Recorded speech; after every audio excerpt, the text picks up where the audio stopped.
High court से रिहाई मिलने पर सामाजिक कार्यकर्ता सिकंदर अली ने न्यायालय का जताया आभार। गैंगस्टर एक्ट के मुकदमे में चित्रकूट जेल में बंद कैराना से सपा विधायक नाहिद हसन को करीब 10.5 माह बाद बुधवार को हाईकोर्ट से जमानत मिल गई। अमानत में खयानत के दूसरे मुकदमे में उन्हें पहले ही सुप्रीम कोर्ट से जमानत मिल चुकी है। जल्द ही नाहिद हसन जेल से रिहा होंगे। नाहिद की जमानत की सूचना पर उनके समर्थकों में खुशी की लहर दौड़ गई। कैराना से समाजवादी पार्टी के विधायक नाहिद हसन व उनकी माता पूर्व सांसद तबस्सुम बेगम सहित 40 लोगों के विरुद्ध फरवरी 2021 में कैराना कोतवाली में गैंगस्टर एक्ट के तहत मुकदमा दर्ज किया गया था। इस मामले में पुलिस ने विधायक नाहिद हसन को 15 जनवरी 2022 को गिरफ्तार करके कैराना स्थित MPMLA कोर्ट में पेश किया था, जहां से उनको न्यायिक हिरासत में मुजफ्फरनगर जेल भेज दिया गया था। जमानत हो गई है, इस पर क्या कहना चाहिए? शुक्रिया सबसे पहले तो आपकी न्यूज़ टीम का, दीन रजा साहब। और जो माननीय विधायक नाहिद हसन जी की हाई कोर्ट से बेल हुई है, वो एक जो है ना हाई कोर्ट ने ऐतिहासिक निर्णय दिया है और हम हाई कोर्ट के जो है ना माननीय न्यायालय के जो है ना आभारी हैं कि उन्होंने विधायक नाहिद हसन जी की बेल मंजूर की है और हम हाई कोर्ट के इस फैसले की सराहना करते हैं। ये एक न्यायपूर्ण जो है ना कार्य जो है ना हाई कोर्ट के द्वारा किया गया है और विधायक नाहिद हसन जी की जमानत से उनके सभी समर्थकों में, उनके सभी प्रशंसकों में एक खुशी की लहर है। हम एक बार फिर पुनः माननीय न्यायालय हाई कोर्ट का जो है शुक्रिया अदा करते हैं। सर, बेनामों को लेके, प्रॉपर्टी को लेके विवाद चल रहा है, इस पर क्या कहना चाहेंगे? आपने अपनी ओर से, जैसे कि आप फील्ड में रहते हैं और जनप्रतिनिधि भी आप रहे हैं, तो कैसे देखते हैं इस सारे प्रकरण? देखिए, सरकारी कार्यालय फिलहाल की स्थिति में ऐसी स्थिति बनी हुई है, मैं पूरे प्रदेश का तो नहीं कहूँगा, लेकिन देवबंद की स्थिति ऐसी है कि सरकारी कार्यालय भ्रष्टाचार के अड्डे बने हुए हैं और सरकारी कार्यालयों को जो है ना दलाल डील करने का माध्यम है और दलालों के माध्यम से सरकारी कार्यालयों को चलाने का काम किया जा रहा है।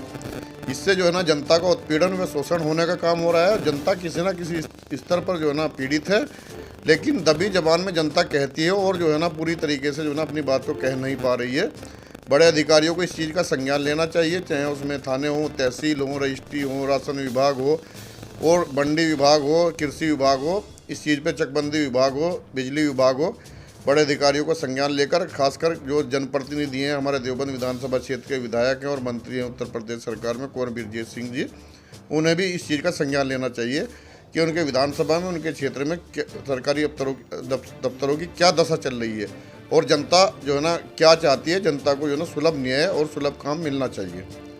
इसी नगर के अंदर देवबंद में एक व्यक्ति हैं जो जनता गुल्लक के माध्यम से निर्माण कार्य करा रहे हैं, ठीक है, इस सारे प्रकरण को कैसे देखते हैं? देखिए, माननीय विधायक जी और मंत्री जी जो है हमारे देवबंद के कुंवर बीरजीत सिंह जी हैं, इस चीज़ को तो वही बता पाएंगे, उनके फीडबैक में होगा कि उन्होंने अपनी विधानसभा में अपने विभाग, लोक निर्माण विभाग से जो है ना क्या विकास कार्य कराने का काम किया है। जहाँ तक गड्ढा मुक्त सड़क की बात है, गड्ढा मुक्त जो है सड़क जो है ना पूरे उत्तर प्रदेश के अंदर जो है ना राज्य सरकार के द्वारा अभियान चलाया जा रहा है और विधायक जी को पता होगा कि उन्होंने अपनी विधानसभा में कहाँ जो है ना PWD विभाग से काम किया। इस चीज़ की जानकारी तो माननीय विधायक जी दे सकते हैं। और रही जनता गुल्लक की बात, जनता गुल्लक के माध्यम से मैंने देखा है, सोशल मीडिया के माध्यम से कहीं नालियों का निर्माण किया जा रहा है तो कहीं किसी चौराहे के गड्ढे भराए जा रहे हैं और जो है ना कहीं चैनल अगर टूटा हुआ है तो टूटे हुए चैनल को लगवाने का काम किया जा रहा है। लेकिन जनता सरकार के होते हुए ऐसी स्थिति में आ गई है कि सरकार के अधिकारी और सरकार के जनप्रतिनिधि निरंकुश हो चले हैं। जनप्रतिनिधि जिन्हें जनता चेयरमैन बनाने का काम कर रही है, अन्य पदों पर बैठाने का काम कर रही है, वो अपनी जो है ना कार्यों में विफल हैं और जनता जो है ना खुद मोर्चा संभालने का काम कर रही है। और जनता गुल्लक, अगर जनता गुल्लक के माध्यम से शहर का विकास किया जा रहा है तो वो एक विकास सराहनीय है। लेकिन अगर जनता गुल्लक की आड़ में, जैसा कि जो है ना कुछ लोगों से सुना कि जनता गुल्लक की आड़ में कुछ गलत काम होने का काम हो रहा है, तो अगर वो सीधे सीधे ब्लैक मेलिंग हो रही है, जैसे जो जनता गुल्लक को जो व्यक्ति चला रहे हैं वो अगर किसी को पर्सनली कुछ लिख रहे हैं जनता गुल्लक की आड़ लेके, तो सीधा ब्लैक मेलिंग का क्या? देखिए, अगर जनता गुल्लक की आड़ लेकर जो है ना किसी पर कोई कटाक्ष कर रहा है या पर्सनली जो है ना व्यक्तिगत टिप्पणी कर रहा है तो वो गलत है। इसके लिए जो है ना शासन, प्रशासन है और कानून बना हुआ है। अगर किसी के मान सम्मान को जो है ना कोई ठेस पहुंचती है इन चीज़ों से या कोई गलत कदम उठाता है तो कानून का सहारा ले। ऐसे लोगों के खिलाफ जो है ना थाने पर, तहसील पर जो है ना अधिकारियों को अवगत कराने का काम करे और ज़रूरत पड़े तो लिखित में शिकायत भी करने का काम करें, क्योंकि जो काम सरकार का है, अगर जनता जो है ना उस काम को चलाने का काम करेगी तो सरकार की जो है ना कहीं कार्यप्रणाली पर एक सवालिया निशान होगा। ये अब आरोप लगा रहे हैं कि जो बसपा पार्टी जिसका वो दम भर रहे थे, या इमरान मसूद जो पश्चिमी उत्तर प्रदेश के संयोजक बनाए गए, वो कह रहे हैं अब कि वो पहले ही गेंद पे क्लीन बोल्ड हो गए, वो उनकी कोई मदद नहीं कर पाए।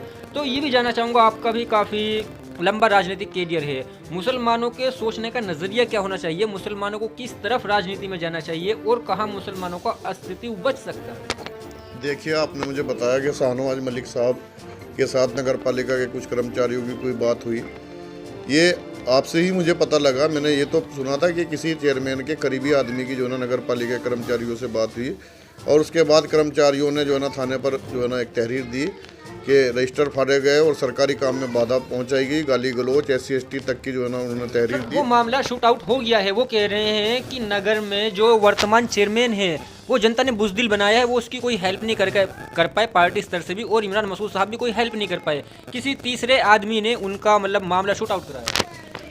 मैं उसी बात को कह रहा हूँ दीन रजा साहब आपको कि कमज़ोर लीडरशिप अगर आप खड़ी करोगे, कमज़ोर लीडरशिप को जो है ना आप जो है ना ताकत देने का काम करोगे, वो कभी जनता का भला नहीं कर सकती है। चौधरी चरण सिंह जी हमारे देश के प्रधानमंत्री रहे हैं, उनका एक कथन था कि पद पाने में और नेता बनने में फ़र्क है। चेयरमैन, विधायक, सांसद तो जो है ना कोई भी बन सकता है, लेकिन लीडर बनना अलग चीज़ है और विधायक बनना अलग चीज़ है, चेयरमैन बनना अलग चीज़ है। ऐसी स्थिति में अगर शाहनवाज मलिक साहब जो है ना ये आरोप लगा रहे हैं कि उनकी कोई मदद नहीं कर पाया, तो कहीं ना कहीं शाहनवाज मलिक साहब भी कहीं एक कमज़ोर व्यक्तित्व हैं। कमज़ोर व्यक्तित्व होने के कारण उनकी कोई मदद नहीं हो पाई, क्योंकि जो आदमी सक्षम होता है शायद मेरे ख्याल से उसे कभी ज़रूरत नहीं पड़ती किसी के सहारे की, वो दूसरों का सहारा बनता है, सहारा ढूंढता नहीं है। प्रमाण पत्र हो, नगर पालिका के जो भी कार्य हैं XYZ, हाउस टैक्स का मसला हो, तो जनप्रतिनिधि जो नगर पालिका के दफ्तरों के चक्कर काटता है वो जनता के कामों के लिए काटता है।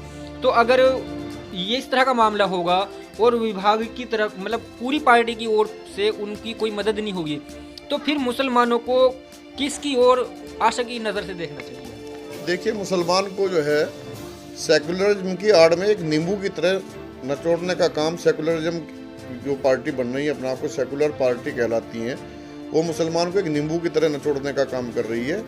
सिर्फ मुसलमान सेकुलरिज्म के लिए जो है ना कि सेकुलरिज्म है, भारतीय जनता पार्टी को हराने के लिए किसी भी के भी साथ जाने के लिए तैयार है। लेकिन मेरा मानना है कि किसी को आप अपनी एनर्जी वेस्ट कर रहे हो, किसी को हराने के लिए नहीं, खुद की अपनी लीडरशिप खड़ी करने के लिए करना चाहिए। क्यों हम भारतीय जनता पार्टी को क्यों हराने के लिए लगे हैं? जितना हम एनर्जी भारतीय जनता पार्टी को हराने के लिए दूसरे लोगों के साथ लगकर लगा रहे हैं, वो जो है क्या नाम है हमारे साथ दूसरे लोग लगे तो हम खुद भी जीत सकते हैं। मैंने अभी देखा पिछले विधानसभा चुनाव में 2022 में धर्म सिंह सैनी जी जो राज्य सरकार के मंत्री थे, जो ना वो समाजवादी पार्टी ज्वाइन की और उन्होंने एक टोपी ओढ़कर जो ना सर पे रुमाल रख के स्पीच दी कि जो मुसलमान समाजवादी पार्टी को वोट नहीं देगा वो मुसलमान ही नहीं है। आज मैंने मीडिया में देखा तो कि फिर वो वापस भारतीय जनता पार्टी में जाने की बात करने लगे। फिर पता लगा कि वो भारतीय जनता पार्टी में शामिल होने के लिए हजारों साथियों के साथ खतौली में जा रहे थे, लेकिन उन्हें वापसी रास्ते से कर दिया गया, कहना अभी तुम्हारी एंट्री नहीं होगी। आखिर कब तक हम सेकुलरिज्म का बोझ ढोते रहेंगे? कब तक मुसलमान को जो है ना MP MLA बनने के लिए गैर लोग, अन्य समाज के लोग इस्तेमाल करते रहेंगे? दूसरे को बनाने के लिए नहीं, खुद के बनने के लिए जो है ना हमें प्रयास करना होगा, तभी जाकर जो है ना हमारी जो है ना नस्लों का, हमारी जो है ना आने वाली संतानों का सुधार होगा। साथ ही साथ हमें राजनीति से थोड़ा हटकर अपने बच्चों को जो है ना शिक्षा की फील्ड में भेजना होगा, उन्हें पढ़ाना लिखाना होगा। किसी को डॉक्टर बनाना होगा तो किसी को इंजीनियर बनाना होगा, किसी को IAS बनाना होगा तो किसी को IPS बनाना होगा। जब हम ब्यूरोक्रेसी का हिस्सा बनेंगे तो सभी काम हमारे सुलभता के साथ होने लगेंगे। साथ ही साथ आपने जो कहा कि जनप्रतिनिधि राशन कार्ड के लिए, थाने के लिए, तहसील के लिए या मृत्यु प्रमाण पत्र के लिए जो है ना जनता के काम के लिए जाता है। जो सरकारी इदारे खुले हैं, सरकारी दफ्तर खुले हैं, वो जनता के काम के लिए ही जो है ना खुले हुए हैं। जो ये जनप्रतिनिधि के नाम पर जो है ना थाने, तहसील, चौकी, नगर पालिका, सप्लाई ऑफिस के चक्कर काट रहे हैं, ये जो है ना जनता की सेवा नहीं कर रहे हैं। ये सिर्फ जनता के ऊपर जो है ना एक एहसान रख रहे हैं, देखो हम तुम्हारे लिए कितना काम करने का काम कर रहे हैं। नेता का चौकी में या थाने में या जो है ना नगर पालिका में क्या मतलब है? कोई मतलब नहीं। मैं नहीं मानता कि नेता जो है दिन में को 3 बार जो है ना चौकी, थाना, जो है ना तहसील और जो है नगर पालिका के चक्कर काटेगा। वो सिर्फ अपने पेट की आग बुझाने के लिए, अपनी रोजी रोटी चलाने के लिए तहसील थाने के चक्कर काट रहा है और जनता के ऊपर एहसान रख रहा है, देखो मैं तुम्हारा कितना काम आ रहा हूँ। ऐसा कुछ नहीं है। अगर कहीं कोई काम नहीं हो रहा, कोई अधिकारी काम नहीं कर रहा है, जनता का जो है ना उत्पीड़न कर रहा है, शोषण कर रहा है, नेता जो है ना उसके लिए बड़े अधिकारियों से बात कर सकता है, जनपद के डीएम एसएसपी साहब से बात कर सकता है, तहसील के बड़े अधिकारियों से बात कर सकता है। लेकिन ये थोड़ा ये कि वो जाके वहाँ गाली गलौज या जो है ना धक्का मुक्की करेगा, जो है ना ये नेताओं का काम नहीं, ये एक जो है ना गुंडा तत्वों का काम होता है, ना कि पॉलिटिकल लोगों का। तो क्या संदेश है नगर के लोगों के लिए आपका? देखिए, निकाय चुनाव की घोषणा होने वाली है। निकाय चुनाव के लिए जो है जनता से मेरी एक ही अपील है कि जनता जो है ना बहुत सोच समझ कर अपने वोट का प्रयोग करने का काम करें। देवबंद में 82,000 कुछ मतदाता हैं। अगर आप एक वोट सही व्यक्ति को देने का काम करेंगे तो 82,000 लोगों का मुस्तकबिल संवारने का काम करेंगे। अगर आपका एक वोट किसी गलत व्यक्ति को चला गया तो आप जो है ना 82,000 लोगों के मुस्तकबिल पर एक सवालिया निशान लगाने का काम करेंगे।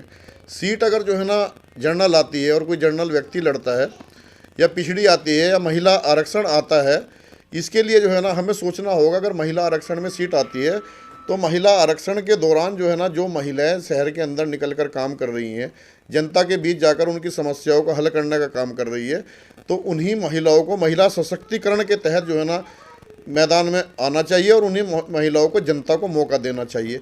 ऐसा ना हो कि महिला सशक्तिकरण के नाम पर और महिलाओं की आज़ादी के नाम पर उन लोगों को मौका दिया जाए जो इनकी शकल जो है ना पूरे चुनाव ना ही तो आम जनता देखती है, ना ही फिर 5 साल तक बनने के बाद देखती है। और जो है उन महिलाओं की चेयरमैनी की आड़ में या जनप्रतिनिधित्व की आड़ में उनके पति, देवर, उनके बेटे, परिवार के लोग जो है ना उनके पद का दुरुपयोग करने का काम करते हैं। इसलिए मेरा जनता से यही आग्रह है, जो अपनी वोट को देने से पहले ये सोच समझ कर फैसला कर लें कि शहर के हित में और शहर के लिए जो है ना बेहतर कौन व्यक्ति रहेगा। जनता समझदार है और जनता समझदारी का प्रमाण देते हुए एक सही व्यक्ति को चेयरमैन बनाने का काम करेगी। और जहाँ तक के जो है ना एक बात और आती है कि चुनावी मैदान में फला लोग आ रहे हैं, उसकी जाति की इतनी वोट है, उसके धर्म की इतनी वोट है। अरे भाई, मैं आपकी मीडिया के माध्यम से कहना चाहता हूँ कि तुम शहर के अंदर अपना एक नेता चुनने जा रहे हो, अपना दामाद या बहनोई नहीं चुनने जा रहे हो कि ये रिश्ता अच्छा रहेगा। आदमी का जो है ना कैरेक्टर और बैकग्राउंड भी उठाकर देख लेना चाहिए कि जिसके लिए तुम वोट कर रहे हो, जिसके लिए तुम शहादत कर रहे हो कि ये व्यक्ति ठीक है। कुरान शरीफ भी कहता है कि जिसे आप वोट देते हो उसके लिए जो है ना एक शहादत है कि मैं एक सही व्यक्ति को वोट दे रहा हूँ।